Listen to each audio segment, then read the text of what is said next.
జోహార్ తెలంగాణ అమరవీరులకు, జోహార్ తెలంగాణ అమరవీరులకు, జోహార్ తెలంగాణ అమరవీరులకు. తెలంగాణ ప్రజలారా మీ అందరికీ నమస్కారం, శుభాభివందనాలు.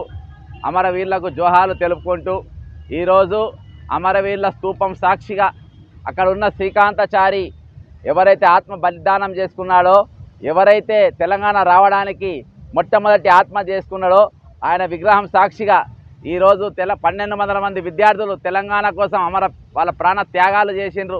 ఈరోజు ఏ ఆకాంక్ష కోసం వారు మరణించారో ఆకాంక్ష కాకుండా ఈరోజు మరి దాదాపు తెలంగాణ అప్పుల పాలైంది. నీళ్లు నిధులు నియామకాలు ఏవైతే పెద్ద నినాదాలు ఉండేనో తెలంగాణ కోసం, ఆ నినాదాలన్నీ ఈరోజు ఎక్కడికక్కడ కరిగిపోయినాయి. ఈరోజు మిగిలింది ఏందనంటే ప్రతి మనిషి మీద 2 లక్షల అప్పు. ఈరోజు మిగిలింది ఏంటంటే నిరుద్యోగం. ఈరోజు మిగిలింది ఏంటనంటే ఈరోజు అస్థిరత్వం. కాబట్టి అమరవీరులు ఏదైతే కోరుకున్నారో ఆ కోరిక మేము నెరవేర్చలేకపోయినాం. కాబట్టి తెలంగాణ ప్రజలందరి తరఫున మేము ముందుగా తెలంగాణ అమరవీరులకు క్షమాపణ చెప్పుకుంటాం. మేము చేతగానోళ్ళు లేకుండా నిన్నటిదాకా మేము చేతగానులకు బిహేవ్ చేసినాం. మేము దేని గురించి కూడా ప్రశ్నించలేకపోయినాం. ఈరోజు తెలంగాణ మేధావులని చెప్పుకునే కోదండరెడ్డి గారు కానీ లేకుంటే వేరే ఇతర మేధావులు కానీ ఎవరు కూడా తెలంగాణను బహిరంగంగా ఒక ద్రౌపది వస్త్రపన జరిగినట్టుగా తెలంగాణ నీళ్లు నిధులు నియామకాలు ఆంధ్ర బడా కాంట్రాక్టర్ మెగా కృష్ణారెడ్డి లాంటి వాడు కొట్టుకపోతూ ఉంటే మేము మౌనంగా ఉన్నాం. మమ్మల్ని క్షమించాలి అమరవీరులారా, మాకు చేత కాకుండా ఉండిపోయినాం. మేము బాజాబ్తా వచ్చి 3 లక్షల కోట్ల రూపాయలు కేవలం ఒక కాంట్రాక్టరే దొబ్బుకపోయిండు. మన ఊరు మన బడికి వెళ్ళి మొదలుపెట్టి, కాళేశ్వరంకి వెళ్ళి మొదలుపెట్టి, మిషన్ భగీరథకి వెళ్ళి మొదలుపెట్టి ప్రతి స్కాము ఆంధ్ర బడా కాంట్రాక్టర్. ఏ ఆంధ్ర పాలకుల వల్ల తెలంగాణ నష్టపోయిందని మీరు ఆ రోజు సెలవిచ్చిండ్రో, దేనికోసమైతే మీరు ఆత్మ బలిదానాలు చేసుకున్నారో మీరు వాళ్ళు దోచుకున్నారని మీరు చనిపోయినరు. కానీ మేము వాళ్ళకు దోచిపెట్టినాం. ఈరోజు ఎటువంటి పరిస్థితి వచ్చిందంటే మన ప్రభుత్వం మారినాక కాంగ్రెస్ పార్టీ అధికారంకి వచ్చిన తర్వాత కూడా మరి మేము బాజాబ్తా అసెంబ్లీలో మేము కనీసం మెగా కృష్ణారెడ్డి పేరు కూడా ఎత్తలేదు. అధికారంలో ఉన్న మేము ఆయన పైన మేము చర్యలు తీసుకుంటాము, తిన్న పైసలు మొత్తం మేము గక్కిస్తామని చెప్పి ఒక స్టేట్మెంట్కి ఇవ్వలేరు. కాబట్టి తెలంగాణ అమరవీరులారా మమ్మల్ని క్షమించాలి. ఈరోజు రాజకీయాలకు ఎలక్షన్లకు ఓట్లకు తప్ప ఈరోజు అభివృద్ధి పదం దిక్కు కానీ, పేదరిక నిర్మూలన దిక్కు కానీ, లేకుంటే ఉద్యోగ కల్పన కానీ, స్వయముపాధి కార్యక్రమాలు కానీ, లేకుంటే తెలంగాణకైన అప్పులు ఏ విధంగా మేము ఈ అప్పులు రూపమాపాలి, ఏ విధంగా తీర్పాలి అనే ఆలోచన కానీ ఈరోజు రాష్ట్ర ప్రభుత్వాలకు లేకుండా పోయింది. స్వార్థం నడినొత్తి నుండి అరికాలు వరకు మొత్తం స్వార్థం. నల్గొండ జిల్లాలో ఉన్నాం. ఇప్పుడైనా వరంగల్, నల్గొండ, ఖమ్మం జిల్లాల ఉమ్మడి జిల్లాల ఎమ్మెల్సీ అభ్యర్థిగా నేను నామినేషన్ వేసి ఇక్కడ మీ మధ్యలోకి వచ్చిన, ఇక్కడ నిలబడ్డా.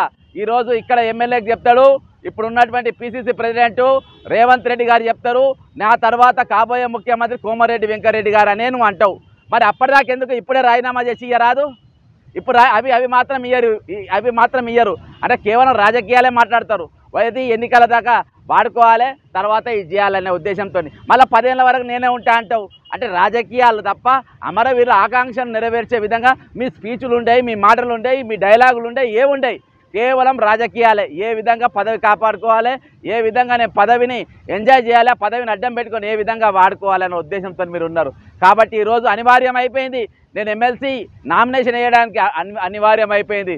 ఇదే నల్గొండలో డిసెంబర్ 15వ తారీఖు ఇదే బాబాసాహెబ్ అంబేద్కర్ గారి మరి కమ్యూనిటీ హాల్లో ప్రెస్ మీట్ పెట్టి నేను తెలపడం జరిగింది. నేను ఎమ్మెల్సీగా పోటీ చేయబోవడానికి గల కారణాలు కూడా నేను ఆ రోజు చెప్పిన.